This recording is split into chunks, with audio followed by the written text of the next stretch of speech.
Hey everybody, Cinemasticless here again to talk to you about what I bought and what I watched today. Today, ran out to Goodwill, got myself 6 new titles on VHS, and here they are. Before I talk about the titles I got, I want to show you something else I picked up. For 10 cents, got myself a video head cleaner for a VHS player. I've been looking for one of these for a while. My VHS player doesn't seem to be dirty, plays absolutely fine, but it's nice to get these when you can find them because it's nice to be able to clean your VHS player. They don't make these anymore. Well, if they do, they're hard to find anyway. Only thing I worry about is right here it says, unique push button operation automatically applies correct amount of cleaning fluid, which means there's cleaning fluid in this.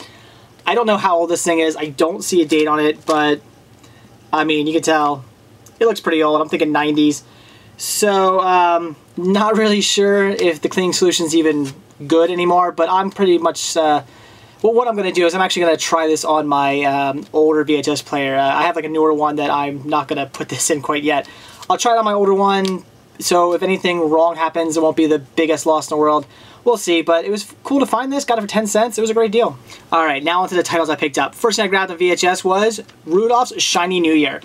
Already have this on DVD. Simply picking this up for the great cover art. I just loved the cover art on this. I think it's great. I mean, it's somewhat simple, but it's very cool looking. One of the best Rankin Bass holiday VHS covers I've seen in a while. A lot of the ones I see, they're just very plain. They look really cheap, like dollar store VHS tape cheap. They're just like just the title and something stuck on the front, and that's it. But this was unique. I just thought, you know, somebody actually put at least a little bit of time and effort into this cover art. I really liked it. Since it's one of the best cover arts of Rankin Bass cartoons I've ever seen, I had to grab it. The next thing I grabbed was this Best of Saturday Night Live VHS tape. I have a ton of these on DVD and VHS. I love Saturday Night Live. This is just, as it says, special edition. Guest host Tom Hanks, Wayne Gretzky, Dr. Burke, and they really seem the stress that it has the Wayne's World sketch with the Madonna Dream. So, very cool. I don't know, for 10 cents, definitely wanted to grab it. Then some classic 1970s Disney with Boatniks. I've never seen this, really know nothing about it, but I absolutely adore these old school Disney titles. Had to get it. I'm sure this is going to be great. Then another complete blind buy I picked up.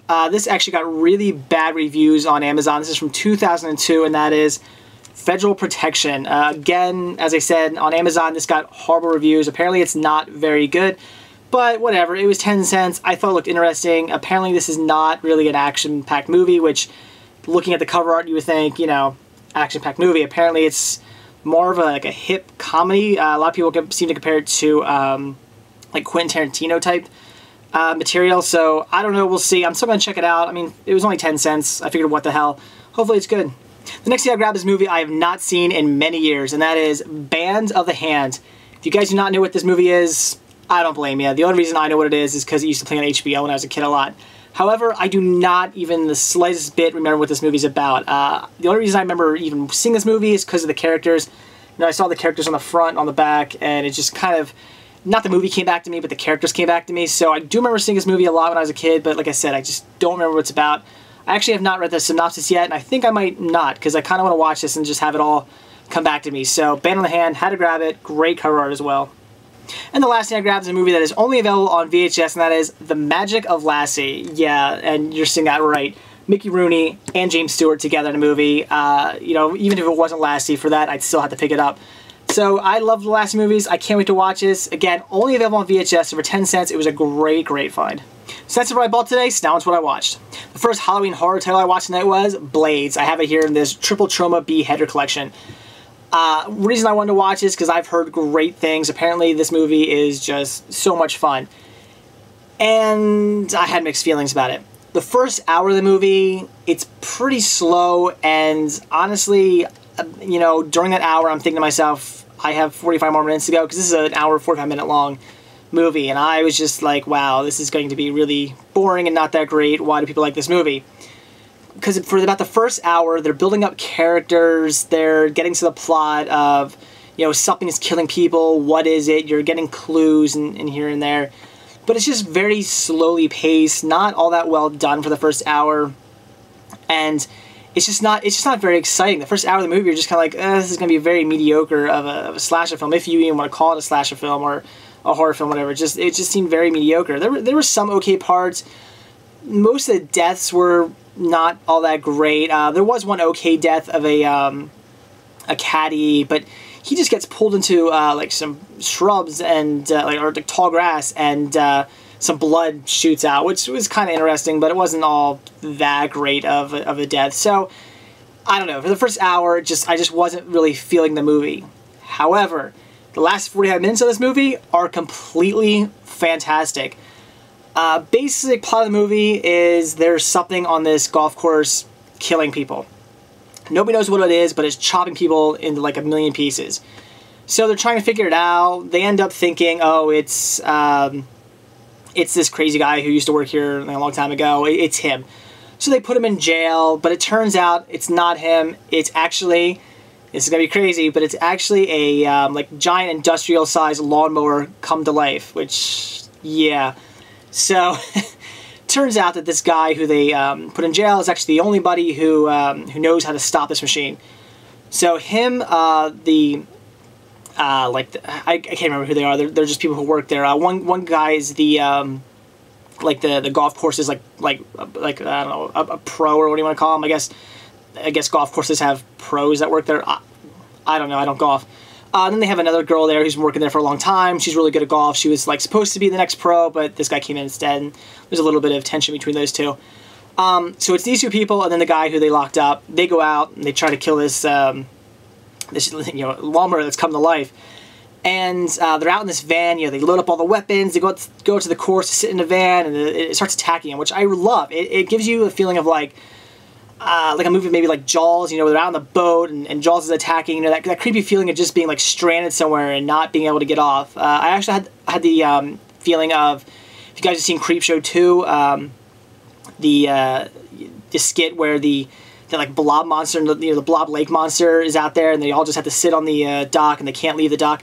Sort of gives you that feeling. They're stuck on this this van, they can't leave, but yet they keep getting attacked. I loved the last 45 minutes. So even though the first hour was a little boring and I wasn't really getting into the movie, the last 45 minutes almost made up for it, if not definitely made up for it, because I really enjoyed it. I almost forgot the first hour even existed once I started with the last 45 minutes. It was fantastic.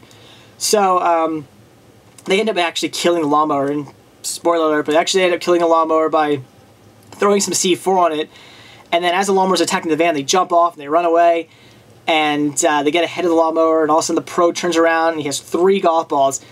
Hits the first 2, misses the C4, just kind of they ding off the lawnmower, and the last one hits the C4, lawnmower explodes, flies into the lake. Great. So, cheesy, I mean, it's Trauma. Of course it's a cheesy movie. But if you can get past the first hour, which it's not hard to get past the first hour. It's not like the first hour was absolutely like just horribly, wrenchingly slow. It just was a bit slower and wasn't really getting anywhere, and I was trying to just figure out, what was going on, like where, what's this going to lead to anything? Where are we going to really get anywhere, or am I just watching a really boring movie? But like I said, the last 45 minutes were fantastic. It did lead up to something great. So if you can sit through the first hour, which, like I said, isn't super hard to do, it's just if you've watched this movie, just deal with it. Realize that, the slow first hour of this movie will build up to a fantastic 45-minute climax at the end. So, great movie. I would definitely say, if you haven't seen Blaze, check it out. And the last thing I watched today was the commentary for Gremlins. There's actually 2 commentaries on here. I watched the second one that has, let's see who's in this. Joe Danes, Phoebe Cates, Zach Galligan, Dick Miller, and Howie Mandel. Great commentary. You learn a ton about it. Only thing that, not necessarily a downfall, but the bad thing about this is Dick Miller. I don't know how old he is during this commentary, but it makes you feel really uncomfortable. You can tell he's going a little loopy. Definitely getting up there in age, and he'll just randomly spit out these just things, and you're like, why did he say that? Or somebody will ask him a question, and he just will answer in the most peculiar way, or he'll start a sentence and just not finish it, and you can just tell he's getting kind of like senile, which, when old people start to get kind of crazy, you feel a little bad for him, and I definitely felt bad for him in this. It just makes you feel a little uncomfortable when he talks, honestly. The wife is actually watching this with me, and when he talked, we'd just be like, geez, like, you just felt bad. So I don't know why he was on this commentary. I don't know why they would get somebody who's not necessarily, doesn't seem to be all there for a commentary, but luckily, out of all the people on the commentary, he talks the least. He barely talks at all. He's, just every now and then he'll pop up and say something really strange. And Howie Mandel, actually, he doesn't talk a lot either, which was kind of upsetting, because when he did talk, he would usually say something pretty funny. you know, every now and then he would actually say something, you know, about the movie, but otherwise he was just cracking jokes. And, you know, as a stand-up comedian and an actual funny stand-up comedian, he was throwing some pretty good, you know, jokes in there, and it definitely spruced up the commentary. And, you know, instead of always hearing about how something was done or why something was done or something like that, you know, how Mandel throwing out the jokes was pretty good, and just, like I said, spruced things up and changed it up enough. But you will learn a lot of great stuff about the film, a lot of stuff that was cut from this movie that I didn't realize was cut. You learn about that. You know, just all sorts of great, you know, great information about the movie that I was not aware of, that I found out. So I would definitely say, if you have this, check out the commentary. Like I said, I watched the second commentary, still haven't watched the first commentary yet, but as far as the second commentary goes, it's great. You'll learn a lot. It's actually a really fun commentary to listen to. I loved it, and I'll probably watch it again sometime. So that's it for what I bought when I watched today. Great trip to Goodwill. Got a lot of good titles. Blades was a great movie, with the exception of maybe the first hour, but still, fun movie.